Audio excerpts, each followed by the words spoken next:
From the National Humanities Center at Research Triangle Park, North Carolina, this is Wayne Pond with Soundings. You're listening to a program about literary and philosophical conceptions of human freedom and responsibility. My guest now is Alvin Goldman, a scholar at the National Humanities Center who teaches philosophy at the University of Illinois at Chicago Circle. At the center, Professor Goldman is writing a book about the cognitive sciences and the study of social structures of knowledge.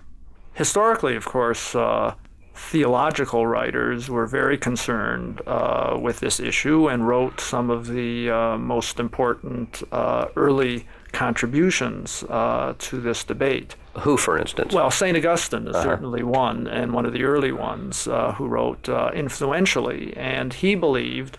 Well, the problem starts as follows from a theological perspective. On a standard conception of God in the Christian tradition,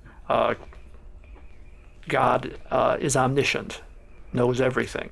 Okay, and does that mean that because he knows everything, things are going to happen in a certain way? Well, that's the inference that seems to be natural, that because God is omniscient, he knows beforehand everything that's going to happen.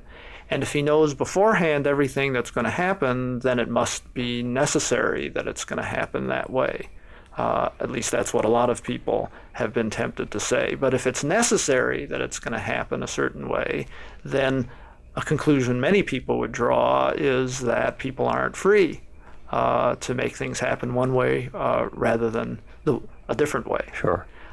St. Augustine felt that people do have freedom, despite the fact that God has foreknowledge.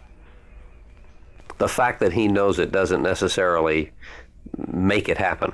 That's right. That was precisely the idea. That isn't what makes it happen. It's still human will, human choice, compatibilism, or reconciliationism. The idea is that freedom is compatible with determinism. You can have both, or you can reconcile the two. Now, as I say, many contemporary philosophers accept that alternative, but many others say that it doesn't really work. That if actions and choices are determined, then in an important sense it wasn't possible that you should do otherwise, and if it wasn't possible that you should do otherwise, then you're not really free. And for contemporary philosophers, the question comes down to what's the proper definition of freedom? That is, what do we really mean by being free? What do we think is true of us when we say that we're free? And although it might seem initially that it's perfectly clear what we have in mind by that, upon reflection, it turns out to be not nearly so clear. And since the topic of freedom has, of course, always or long been tied up with the question of responsibility, many people saying nobody's responsible for their actions unless they do them freely, then question of what is a tenable or defensible conception of freedom gets linked up with questions of responsibility and punishment. How have philosophers approached this disparity or this problem of, are people truly free or are our actions predetermined?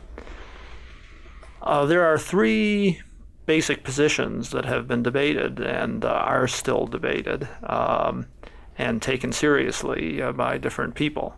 One position is that there is freedom, and that since there's freedom, there can't be determination.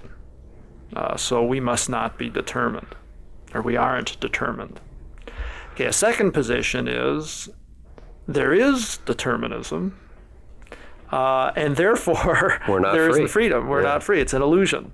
We seem to be free, but that's not the case. The third position is, and although this may sound paradoxical, it is intended to be not a paradoxical position at all, but a resolution of the issue. And that's the view that both are true, or at any rate that both can be true. That it could be the case, it can be the case, maybe it is the case, both that we're determined and yet that we really are free. And That's a position which has been taken by many of the most influential philosophers, certainly in the modern period. Locke, Hobbes, Hume, many 20th century philosophers, actually taken earlier by St. Augustine. Mm-hmm. But on the other hand, there are many 20th century philosophers, contemporary philosophers, who don't think that works. Now, one thing that I think is important on this topic is to distinguish between fatalism and determinism. Now, it may sound as if they're the same, but I think they really are different and should be distinguished. Well, what's the difference? Well, take an example. Suppose you are about to board a train, let's say a train for New York. But you ask yourself, do you really want to go to New York? Do you want to wind up in New York? And you're trying to decide in this matter. Now, a fatalist might say, if he believed that whether or not you were going to get to New York was fated. Let's suppose he said that it was fated that you were going to get to New York. That's a particular instance of being fated. Mm-hmm. Okay. Now, what would that mean? Well, that would mean that no matter what you do, you're going to wind up in New York. Now, putting it that way, it's not a very plausible view. Well, it's also sort of malign, isn't it? It sounds as if some evil demon is arranging it. That's right, that's right. But the view of fatalism, I think not to be at all a plausible view about the way the world really is. Okay. Now, contrast that with determinism. Now, determinism doesn't imply that, say in the train case, you're going to wind up in New York no matter what you do. Okay? Determinism wouldn't say, well, if you get off this train and get on a different one instead, you're still going to wind up in New York. Okay? Determinism would say that everything that happens as a result of previous events, which cause and necessitate the next sequence of events. So the difference is, with the determinist, you have a long connecting chain of causalities. The crucial distinction is that a determinist will say such and such will happen because this is what's going to be done beforehand. The determinist doesn't say such and such will happen no matter what might be done in between.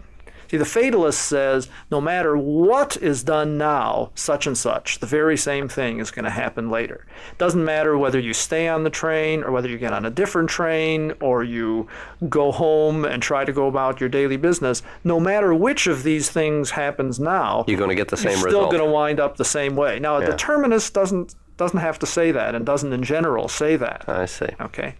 Now, that's very important for deciding about whether freedom is compatible with, can coexist with one of these other things, fatalism or determinism. Al, in one of your books, you use a metaphor, a trope, what you call the book of life, as a way of illustrating some of these difficulties. Freedom, responsibility, determinism. Can you tell me about that? Here's an argument that might be given relevant to whether or not determinism is true or not. The argument would go, in fact, people's behavior can't be predicted. At least it can't be predicted in a way that they can find out about. Because if a prediction is made of their behavior and they learn about it, they certainly are capable of doing differently. Mm-hmm. They may decide to do what was predicted, but then again, in general, they can decide to do otherwise. So one can't predict their behavior. But the argument would go, if their behavior can't be predicted, then it isn't determined. Even if we're not determined, it isn't clear that we're free. In fact, some people would say that if we're not determined, that means that our actions must happen capriciously or by chance. And certainly it isn't part of being free that your actions should happen capriciously or by chance. In other words, freedom implies a sort of a conscientious planning rather than a randomness to life. That's right. And the idea of indeterminism is one of a certain element of randomness. Mm-hmm. that things just happen without being lawfully caused by previous events. They're the previous events and they happen, but what happens next is just a matter of chance or randomness. I see. Now that would be how indeterminism could be true. Well, tell me how you use this story of the Book of Life. Well, I raised the question whether or not, first of all, what the connection is between being determined and being predictable. Now, a lot of philosophers have tied those ideas closely together. Okay, they've said that if determinism is true, then everything is in principle predictable. That there could be a demon, for example, who, if he knew everything about the world in a given point of time, could predict the subsequent states of the world at every time. This was knowledge is Laplace's power. idea. Huh? Knowledge is at least predictive power. Yeah. Now, actually, that's not so clear that if determinism is true, one can make predictions. I think that's more complex than some philosophers have suggested. Still, the issue has to be raised, well, could there be predictions of people's behavior that always come out true? Now, one way in which this question can arise is in connection with, say, prediction of election results. Some people in the social sciences and philosophers thinking about the social sciences have pointed to the phenomenon of predictions that refute themselves. That, for example, if a pollster announces that before an election that such and such is going to be the result, that Jones will win and that he'll get exactly such and such percent of the vote, then this announcement, this publication by, say, a prestigious pollster, might itself change the decisions of some voters. This idea that a prediction can refute itself, can make things happen differently, raises the question whether it really is possible, as determinism would seem to suggest, that there could be predictions of an individual's life, which that person nonetheless reads and still come true. Now, what I do in this article, which then appeared as a chapter of a book, is say that, well, such cases are possible, and that they're possible even if we assume that the world goes along roughly as it seems to go along, as we know the world. And so I concoct a case and describe a case in which somebody, and I don't know who this would be or how the person would proceed, but somebody has written a book of my life. And this book is in a library, and I come across this book, and I sit down and read parts of it with, of course, predictions of what I'm going to do that day or the next day or some later time. And in this story that I describe, though I sometimes decide, at least initially, to refute the book, having read its predictions, nonetheless, in the end, the book turns out to be right. Now, what I suggest is that, first, this story is a story that can be told in a way that fits the way the world that we know, that we're all familiar with. And so that suggests that, as far as we can tell, the world may be determined. We leave aside here quantum physics and the issues that it raises, which seem to go contrary to the idea of full determinism. But the first idea then is that as far as the macro world that we're familiar with seems to be, it's compatible with determinism. And yet, secondly, I would go on to say, it's still a world in which there is choice, in which there is, I would say, freedom.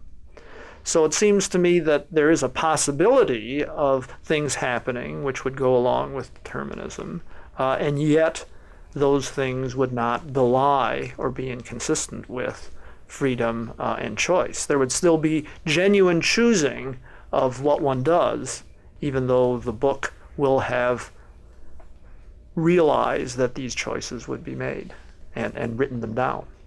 I don't claim for sure that determinism is true, because to make such a claim would say something which only the course of science ultimately can tell us about. But as far as ordinary experience goes, I think determinism isn't ruled out at any rate. And more importantly, it isn't a malign kind of thing. That's in other right. words. The main question that the philosophers try to deal with in this area is whether, if determinism were true, there could still be free will anyway. Okay. And there I'm inclined to say, yes, there could be free will. And that's anyway. why you see a coexistence rather than a conflict. Right. That's right. On the other hand, there are plenty of philosophers who disagree with that position. Mm-hmm. And in fact, I think at this moment I would have to say that's not the dominant position by any means. So any philosopher taking that view, of course, has to be prepared to defend that against other philosophers. But I would nonetheless agree with your suggestion that, yes, I think of it as an optimistic view, that we can have freedom, and what we seem to think is true of ourselves isn't belied by possibility of determinism. Alvin Goldman is a scholar at the National Humanities Center, where he's writing a book about philosophical epistemology, the cognitive sciences, and social structures of knowledge. You've been listening to Soundings, conversations originating at the National Humanities Center at Research Triangle Park, North Carolina. This is Wayne Pond.